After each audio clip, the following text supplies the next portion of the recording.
श्रीमद् भगवद गीता 5वां अध्याय।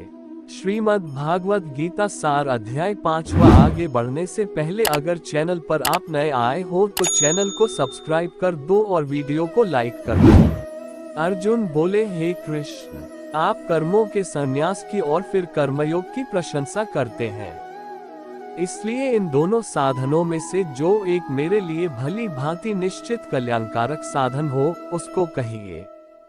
श्री भगवान बोले, कर्म संन्यास और कर्म योग ये दोनों ही परम कल्याण के करने वाले हैं, परंतु उन दोनों में भी कर्म संन्यास से कर्मयोग साधन में सुगम होने से श्रेष्ठ है। हे अर्जुन, जो पुरुष किसी से द्वेष नहीं करता है और न किसी की आकांक्षा करता है, वह कर्मयोगी सदा संन्यासी ही समझने योग्य है, क्योंकि राग द्वेष आदि द्वंद्वों से रहित पुरुष सुख पूर्वक संसार बंधन से मुक्त हो जाता है। उपर्युक्त संन्यास और कर्मयोग को मूर्ख लोग पृथक पृथक फल देने वाले कहते हैं, न कि पंडित जन, क्योंकि दोनों में से एक में भी सम्यक प्रकार से स्थित पुरुष दोनों के फलस्वरूप परमात्मा को प्राप्त होता है। ज्ञान योगियों द्वारा जो परम धाम प्राप्त किया जाता है, कर्मयोगियों द्वारा भी वही प्राप्त किया जाता है। इसलिए जो पुरुष ज्ञान योग और कर्मयोग को फल रूप में एक देखता है, वही यथार्थ देखता है। परंतु हे अर्जुन, कर्मयोग के बिना होने वाले संन्यास अर्थात मन, इंद्रिय और शरीर द्वारा होने वाले संपूर्ण कर्मों में कर्तापन का त्याग प्राप्त होना कठिन है, और भगवत स्वरूप को मनन करने वाला कर्मयोगी परब्रह्म परमात्मा को शीघ्र ही प्राप्त हो जाता है। जिसका मन अपने वश में है, जो जितेंद्रिय और विशुद्ध अंतःकरण वाला तथा संपूर्ण प्राणियों का आत्मरूप परमात्मा भी जिसका आत्मा है, ऐसा कर्मयोगी कर्म करता हुआ भी लिप्त नहीं होता। तत्व को जानने वाला सांख्य योगी तो देखता हुआ, सुनता हुआ, स्पर्श करता हुआ, सूंघता हुआ, भोजन करता हुआ, गमन करता हुआ, सोता हुआ, श्वास लेता हुआ, बोलता हुआ, त्यागता हुआ, ग्रहण करता हुआ तथा आँखों को खोलता और मूंदता हुआ भी सब इंद्रियां अपने अपने अर्थों में बरत रही हैं। इस प्रकार समझकर निसंदेह ऐसा माने कि मैं कुछ भी नहीं करता हूँ। जो पुरुष सब कर्मों को परमात्मा में अर्पण करके और आसक्ति को त्याग कर कर्म करता है, वह पुरुष जल से कमल के पत्ते की भांति पाप से लिप्त नहीं होता। कर्मयोगी ममत्व बुद्धि रहित केवल इंद्रिय, मन, बुद्धि और शरीर द्वारा भी आसक्ति को त्याग कर अंतःकरण की शुद्धि के लिए कर्म करते हैं। कर्मयोगी कर्मों के फल का त्याग करके भगवत प्राप्ति रूप शांति को प्राप्त होता है, और सकौम पुरुष कामना की प्रेरणा से फल में आसक्त होकर बंधता है। अंतःकरण जिसके वश में है, ऐसा सांख्य योग का आचरण करने वाला पुरुष न करता हुआ और न करवाता हुआ ही नवद्वारों वाले शरीर रूपी घर में सब कर्मों का मन से त्याग कर आनंद पूर्वक सच्चिदानंद घन परमात्मा के स्वरूप में स्थित रहता है। परमेश्वर मनुष्यों के न तो कर्तापन की, न कर्मों की और न कर्मफल के संयोग की रचना करते हैं, किंतु स्वभाव ही बरत रहा है।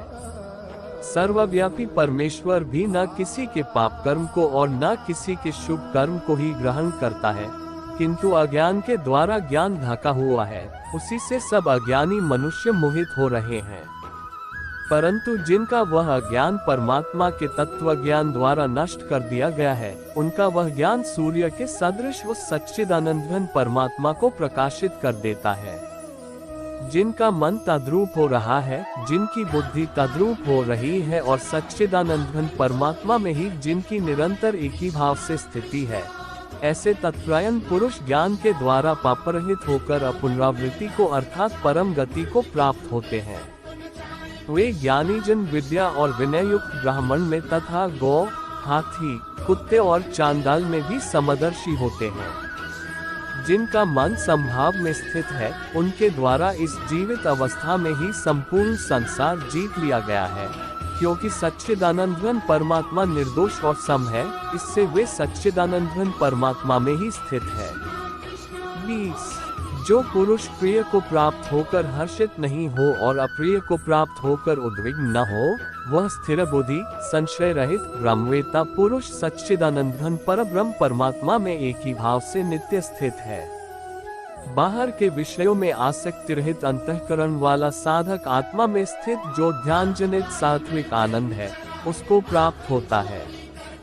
तदनंतर वह सच्चिदानंद घन परब्रह्म परमात्मा के ध्यान रूप योग में अभिन्न भाव से स्थित पुरुष अक्षय आनंद का अनुभव करता है। जो ये इंद्रिय तथा विषयों के संयोग से उत्पन्न होने वाले सब भोग हैं, यद्यपि विषयी पुरुषों को सुख रूप भासते हैं तो भी दैख के ही हेतु हैं और आदि अंत वाले अर्थात अनित्य हैं। इसलिए हे अर्जुन, बुद्धिमान विवेकी पुरुष उनमें नहीं रमता। जो साधक इस मनुष्य शरीर में शरीर का नाश होने से पहले पहले ही काम क्रोध से उत्पन्न होने वाले वेग को सहन करने में समर्थ हो जाता है, वही पुरुष योगी है और वही सुखी है। जो पुरुष अंतरात्मा में ही सुख वाला है, आत्मा में ही रमण करने वाला है तथा जो आत्मा में ही ज्ञान वाला है, वह सच्चिदानंदघन परब्रह्म परमात्मा के साथ एक ही भाव को प्राप्त सांख्योगी शांत ब्रह्म को प्राप्त होता है।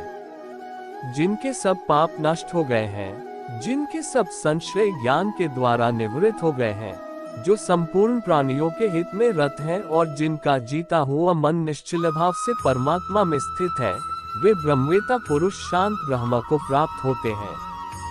काम क्रोध से रहित जीते हुए चित्त वाले परब्रह्म परमात्मा का साक्षात्कार किए हुए ज्ञानी पुरुषों के लिए सब ओर से शांत परब्रह्म परमात्मा ही परिपूर्ण है। बाहर के विषय भोगों को न चिंतन करता हुआ बाहर ही निकालकर और नेत्रों की दृष्टि को भृकुटी के बीच में स्थित करके तथा नासिका में विचरने वाले प्राण और अपान वायु को सम करके जिसकी इंद्रियां, मन और बुद्धि जीती हुई है, ऐसा जो मोक्ष प्रयण मुनि इच्छा, भय और क्रोध से रहित हो गया है, वह सदा मुक्त ही है। मेरा भक्त मुझको सब यज्ञ और तपों का भोगने वाला, संपूर्ण लोकों के ईश्वरों का भी ईश्वर तथा संपूर्ण भूत प्राणियों का सुहृद अर्थात स्वार्थ रहित दयालु और प्रेमी ऐसा तत्व से जानकर शांति को प्राप्त होता है। इस प्रकार उपनिषद, ब्रह्मविद्या तथा योग शास्त्र रूप श्रीमद् भगवद गीता के श्री कृष्ण अर्जुन संवाद में कर्म संन्यास योग नामक 5वां अध्याय संपूर्ण हुआ।